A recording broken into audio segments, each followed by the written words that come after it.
Listen to the river, does it make you wonder how anything could ever stand still? First lightning and then thunder, the kiss and the rain, love, feel the thrill.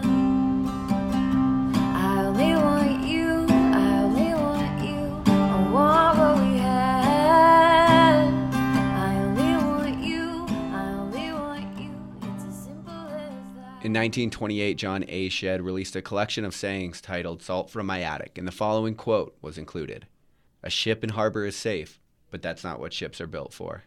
I love y'all. Welcome to Morning Coffee. My name is Rick Alexander. You can follow me at @RickAlexander_ and at Lionheart Radio on Instagram if you want to connect about coaching, about the show, or the books that I write. I'd love to connect with you and just know if the message is actually resonating or not. Last year, I was getting ready to run 247 miles in body armor for charity. It was the night before the event started, and I had this interesting epiphany. Tim, my media guy, asked me a question about how I got myself so damn excited about something that was so damn brutal. I answered without thinking too much about it, but as I reflected on the experience, I'd realized everything that had actually taken place that allowed me to answer in the way that I did. I simply told him about my favorite part of any adventure, the moment you push off.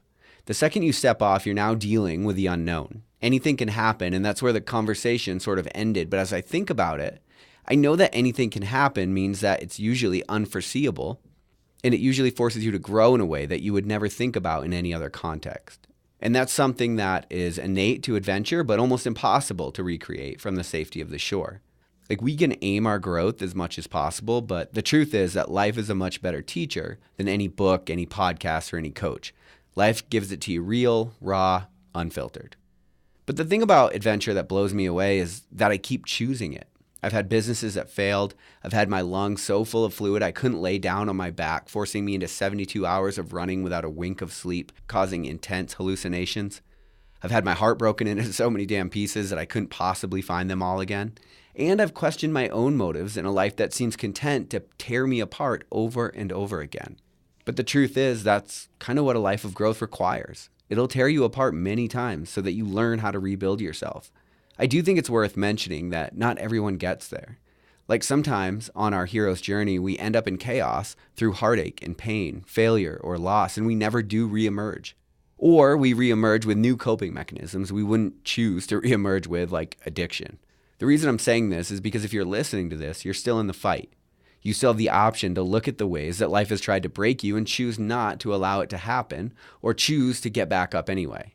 Because you still have the option to look at the ways that life has tried to break you and choose to get back up anyway. The thing is that people don't say enough is that when life tries to dish you hard times, it's not the people that cut themselves off to emotion and go through adversity unfazed or oblivious to difficulties that people actually care about. If that's the case, most people know you're just going through life with walls up and not actually experiencing it fully. It's the people that go through it with their arms open, allow life to teach them something, no matter how terrible the pain might hurt, and then still attempt to stitch themselves up to come back stronger. Because the things that people don't tell you is that not only are you stronger at your new seams, those seams are what will inspire everyone else.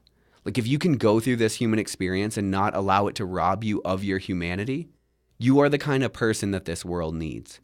If you find yourself cynical on the other side of failure, I would challenge you to push harder afterward. That's where the lesson, the growth, and the opportunity is going to come. Anyone can get hit and then come back cynical. Struggle is a precursor for growth, but it doesn't automatically lend itself to growth. You have to try hard when everything hurts to make it into a growth experience. But that's the thing. That's the reason you push when failure seems inevitable. That's the reason you leave the safety of the shore.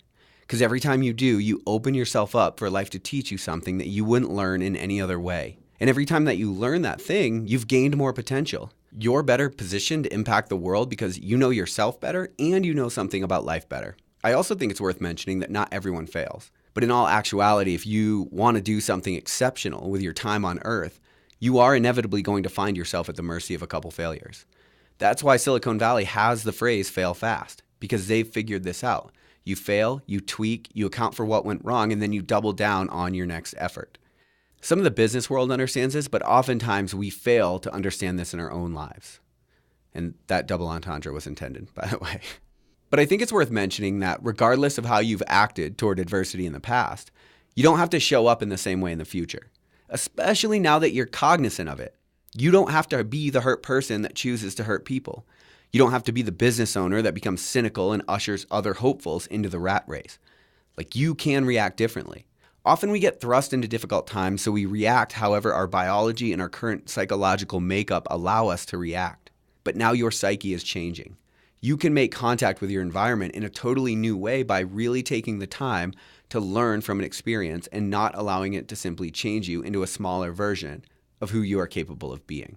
And the reason I think you should pursue the thing that you really want to, the reason I always say that, is because by accepting that adventure, whatever it is, you're choosing to push off. You're choosing to dance with the unknown, and you're opening yourself up to what life has to teach you.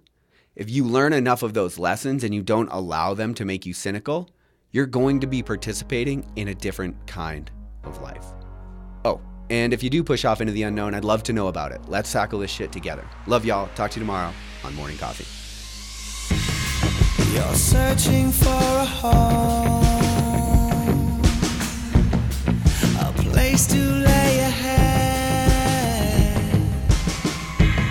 but the siren sings a song that shakes you from your bed.